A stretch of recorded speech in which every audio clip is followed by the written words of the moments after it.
and welcome to the third installment of the BloomHabits Love Yourself Challenge video series. I'm your host, Nadia Engelbrecht. I'm a life design coach and the founder of BloomHabits.com, a website dedicated to discovering new and interesting ways to bring more love, more joy, and more excitement into your world. Today we're talking to Avril Chambers. Avril is a yoga instructor, a Reiki practitioner, and an all-round spiritual guide, and has been an amazing messenger throughout my journey. Today we're talking about chakras. Avril shares a breakdown of each chakra and how they relate to your body and your overall well-being. She even shares a practical way of how to bring it into your world with a visualization and some practical everyday tips. So without further ado, let me introduce you to Avril Chambers.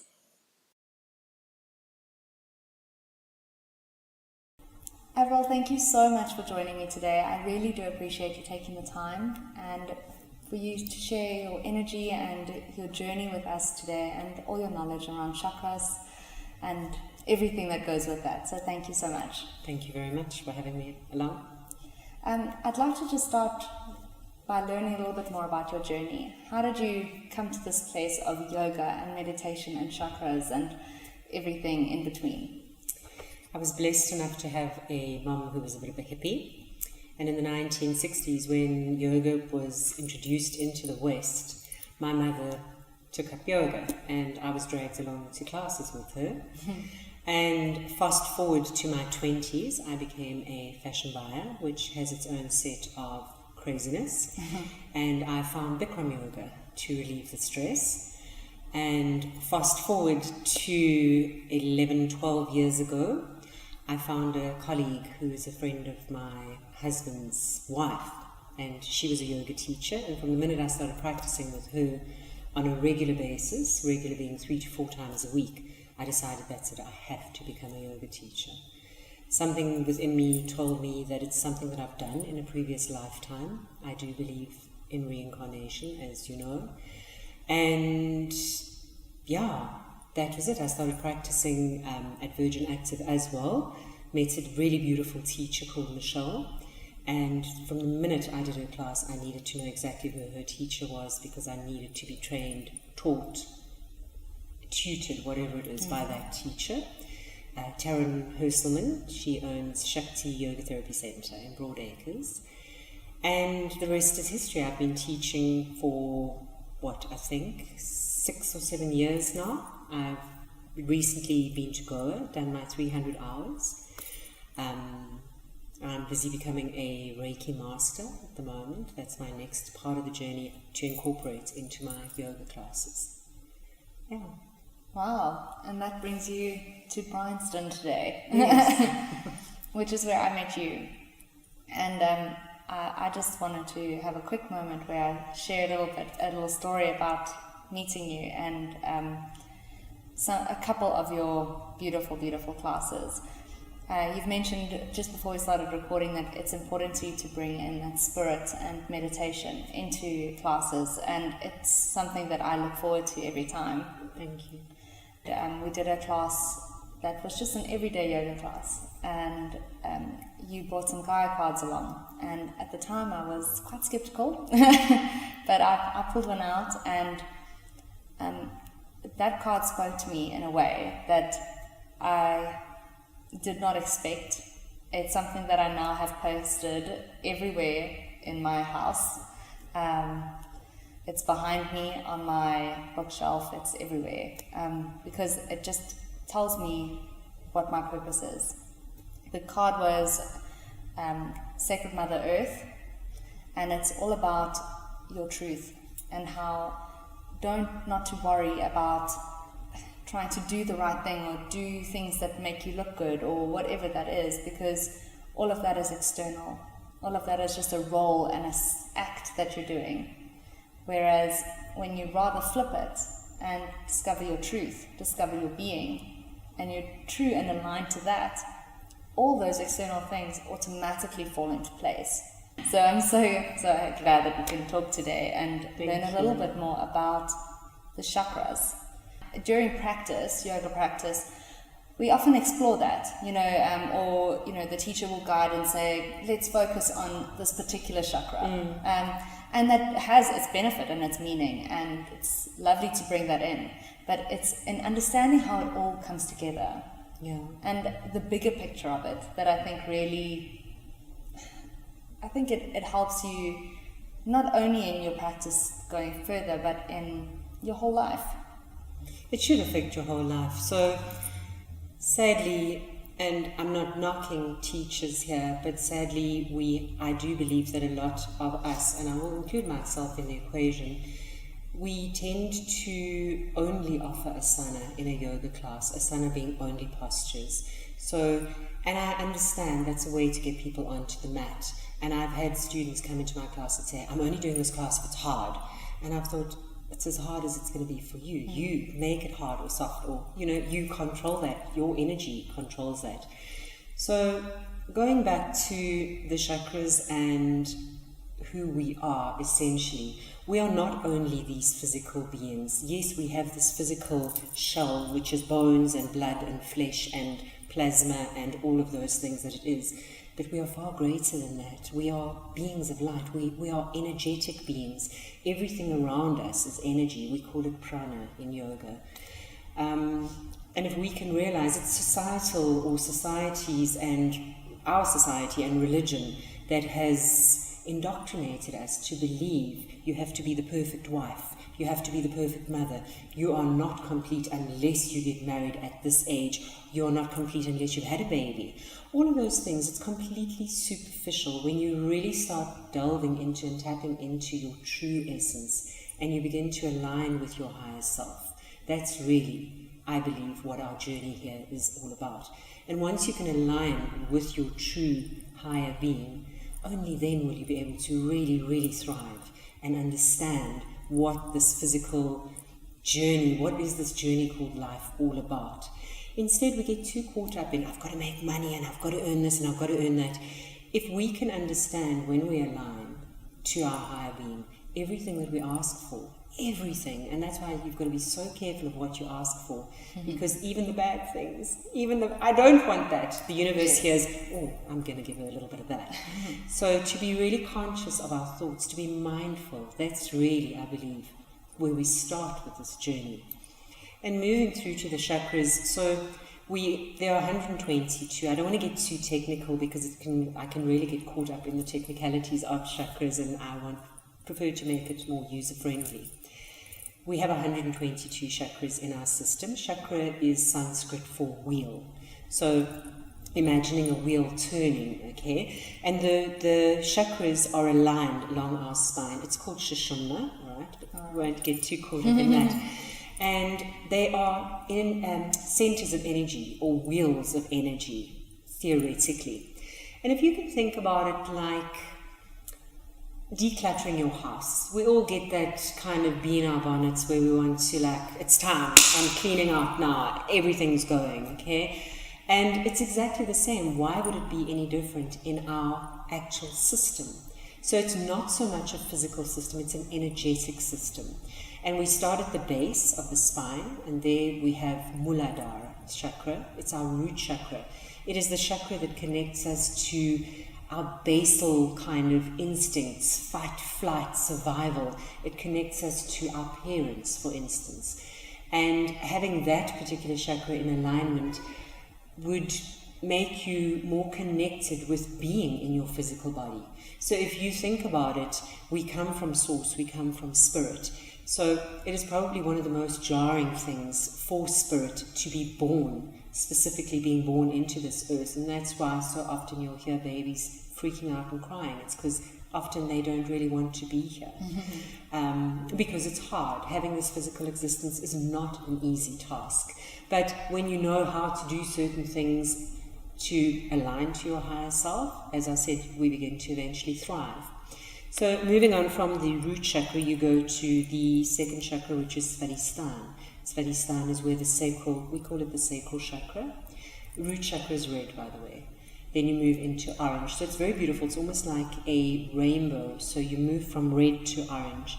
Svadhisthana is about our creativity. It's also about our sexuality. We are taught that sex is such a bad thing, it's evil. It's not. It's one of the most beautiful ways of expressing our creativity in this human form. From there we move on to the solar plexus area, and it becomes yellow, and that is Manipur chakra. Manipur is also the seat of our ego. So often you might find, if you've been in a conversation with someone, if someone's done something mean to you, you feel like you've been winded. That's Manipur. That's what that one feels like. Also a seat of addictions, where people have addictions to certain things. That's an out of balance Manipur chakra. Moving up into the heart space, Anahata, that one speaks for itself. That's about compassion, about love, about caring, about how we look after ourselves in heart space and how we care for others. So all of these basal, what we find is, or what I have found in my studies of the chakras, is that most of us as human beings operate from Manipur down, because that's more physical. We are more physical beings. A lot of us don't want to. We're nervous to open up into from Anahata. So Anahata is what starts to connect us into the higher realms, into the spirit form. So from Anahata we move through to the throat chakra, which is Vishuddha. Its color is a very beautiful, I say sky blue, and very specifically at this moment in time, the winter sky has got a phenomenally azure blue. That's what I visualize when I play with this chakra, or when I work with this chakra. It's about speaking. It's about speaking our truth. Are we lying? So often you'll find people who stutter or get caught up or get hyper excited, or people with thyroid issues would have a stuck Vishuddha chakra. From there we move up to the eyebrow center, Ajna, third eye. So that is more about connecting into your truth, your intuition. Often those niggly feelings, and here it's kind of like a little bit, when you have that feeling, oh, I shouldn't be doing that, and you do it, and you regret doing it. That's about listening here. Not only listening here, but you'll also feel it in your heart space. I find it's a combination. And when they're aligned, they speak very loudly to one another. And that goes back to what you were saying about the deer, about the card, about knowing. That's, there's an alignment happening. Nothing is random. Nothing is irrelevant. Everything that happens for a reason. Be it a shake you out of your comfort zone or give you a little love, whichever it is, they happen for those reasons. And then from there you move up to the crown chakra, Sahaswara. Some teachers will say Sahaswara. That's got a more beautiful Sanskrit way in your mouth. And that's where we connect to the divine. And when that chakra is open, we can really connect to the divinity that is everything, really. That I like to speak of it as the divinity that breathed us into being. I spoke earlier on about we are a spark. Internally, if we strip away all of this physicality, which is literally going to rot away at the end of the day, we all become old and decrepit. But that spark from God, Mother Earth, God, whatever you believe in, they're all interconnected for me. It is that spark that we need to literally nourish, cherish, nurture, and feed. And that really comes from here up. Absolutely, yeah, from heart space up. So if we can I'm not saying disconnect from material things, we all love to have, how many yoga pants can a teacher, can a person own? Okay, I'm guilty. But knowing still that there's more than enough to go around. So things like sharing, sharing things if you've got leftover clothing, or clothing that you never wear, or those shoes that have been sitting in the back of your cupboard for forever. Pay it forward.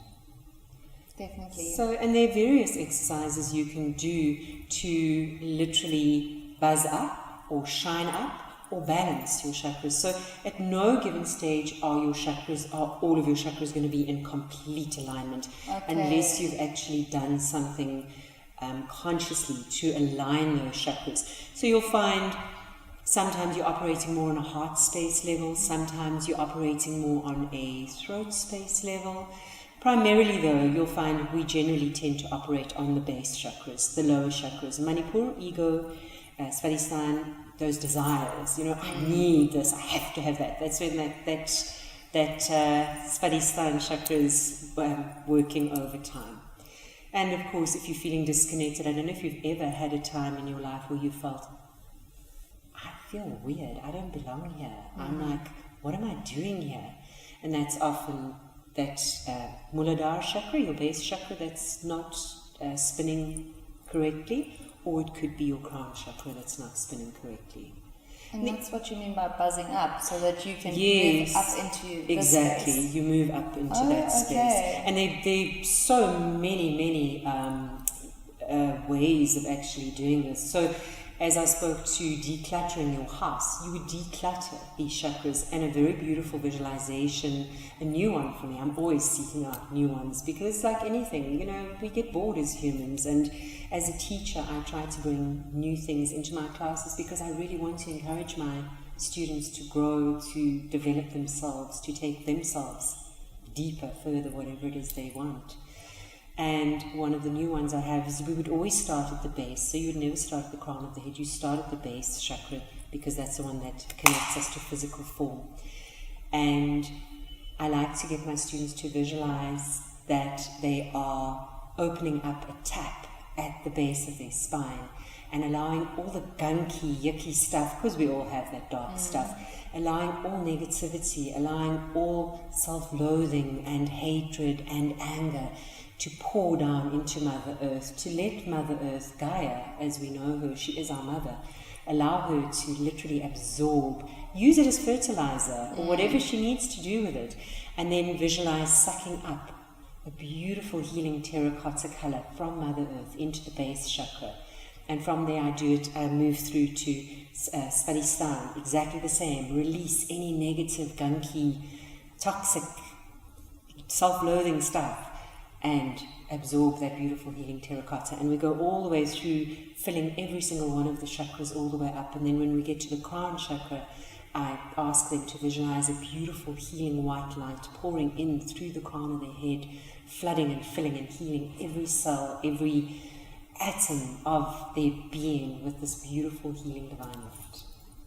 Wow. And it's phenomenal.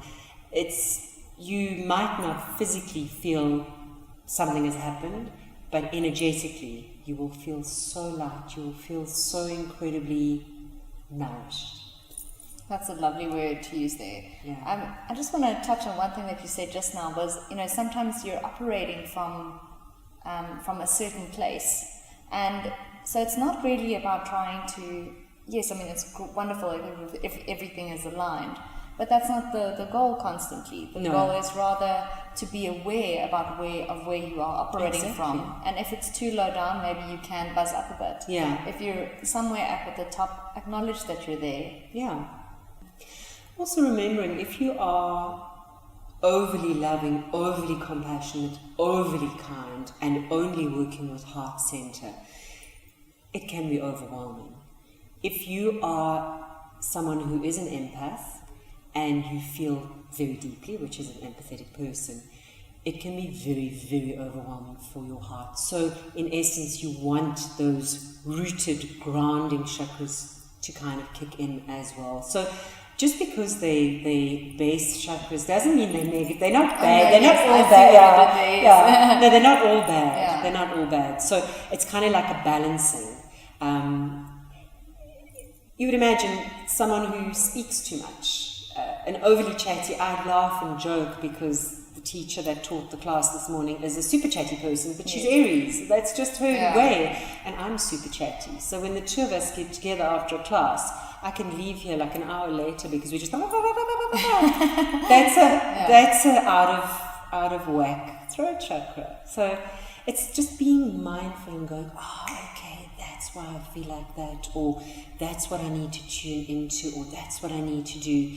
Things like, if you don't have the time or you feel like it's too airy-fairy to do this whole rooting and opening up the tap or the faucet and absorbing that terracotta healing energy into you, so that's not going to resonate for everyone. Take a walk in nature. that in itself is absolutely healing on so many levels. You know, we have 5 koshas, 5 bodies. And I go back to, we are not just the physical body.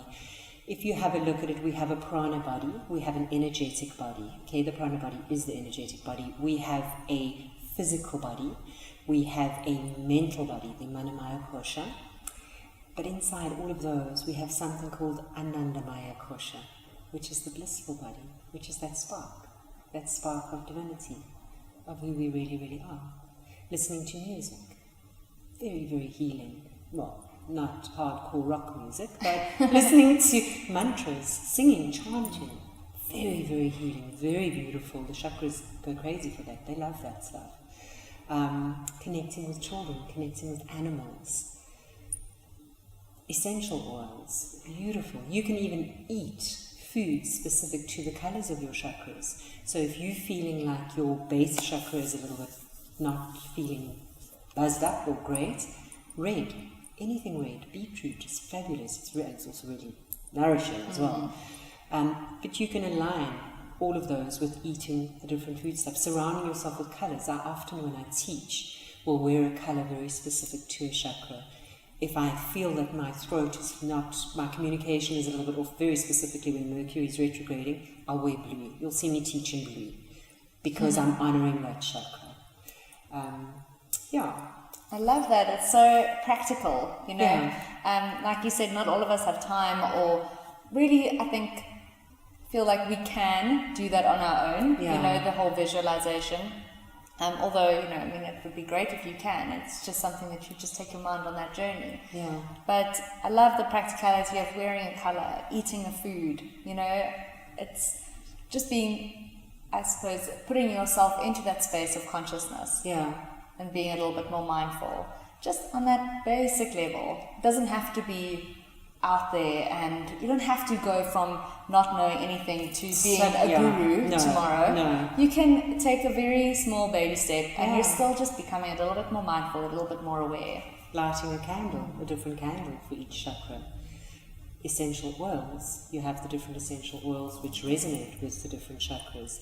The higher chakras are all about things like frankincense, which, if you go back to biblical times, that's what they brought for Jesus. So they're all things like little, you know, when you start delving into it, connection, there is nothing is apart, nothing is separate, everything is integrated. We are all integrated. It is our egos that separate us from one another. Oh, but you blonde and I'm dark, and you fat and I'm thin, and that's all ego. That's completely ego. If we can begin to see one another as a spark, can you imagine? Can you actually? I mean, it's mind blowing to actually think you can see someone beyond this shell. This is a vehicle. It's a vehicle. Yes, I also speak about that very much. That, you know, people worry so much about, you know, what I look like, and we can be very hard on ourselves. But it's actually about acceptance begins, and body and, you know, image and all that acceptance really begins in acknowledging how important and crucial your body is to your existence. It is not, yes, it would be great, maybe, if that's what you want, to be a Victoria's Secret model. Awesome. Okay? Nice. But that's not the purpose. No. The purpose is to carry you through.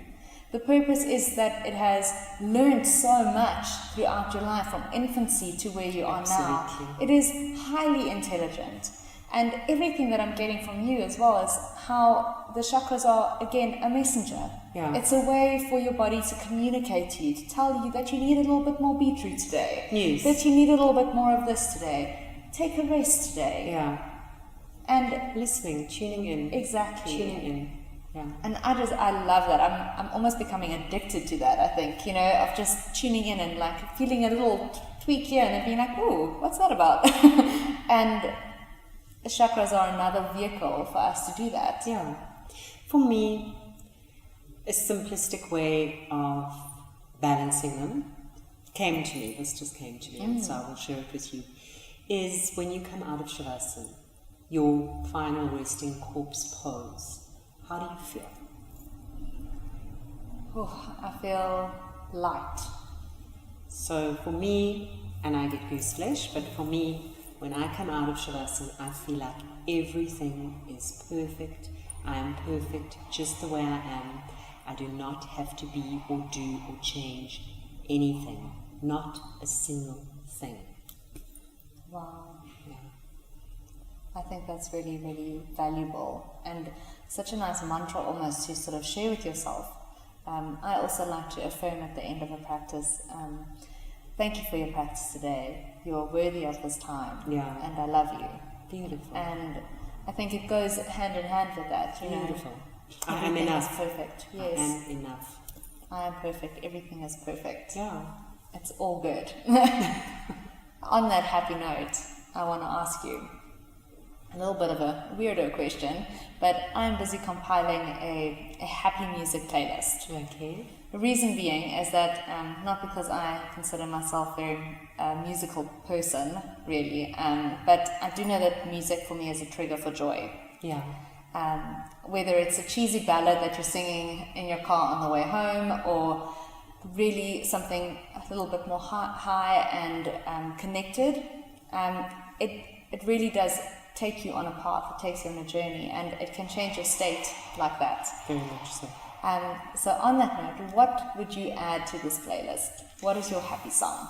So the lyrics aren't super happy, but the video has just stuck with me for forever. It's by the Smashing Pumpkins, and it's called No Rain, and it's a little girl dancing around. She's actually performing on a stage, and she's this awkward little girl, a little bit like chunky and supposedly not Victoria's Secrets-ish. Right. Yeah. And she's got these thick glasses on, and she's wearing a little bee suit, and she's dancing around, and she sees herself in this field of, I think, daisies or sunflowers, but she's so happy. And at the end, she's literally actually on a stage, and people are laughing at her, but she disconnected from all of that, and she made her own happiness. So, yeah. Oh, stunning. That's all I'm going to think about now. And then one final thought. What if there's only one thing that viewers take away from this video today? What would that be? Align with your highest self so that you can thrive. So simple, yet so deep. Thank you very much for being here and for sharing all of your knowledge. Thank you. It's been invaluable, and I'm going to rewatch this over and over. Thank you, Nadia. For me, the primary takeaway from that conversation was around cultivating awareness. The chakras are constantly sending us messages about what we need. It is when we begin to recognize these messages that we begin to learn more about ourselves. And once we know more about ourselves, about what we need and what we want, we're able to nurture and possibly even heal ourselves, simply through understanding and becoming more aware of the chakras. I especially loved how we can simply bring them into our world by eating certain kinds of food to activate or realign that chakra. So thank you so much, Avril, for sharing your love, your energy, and your knowledge with us today. And to Namaste Studio for allowing us to use their beautiful space. I hope that you all have a wonderful day.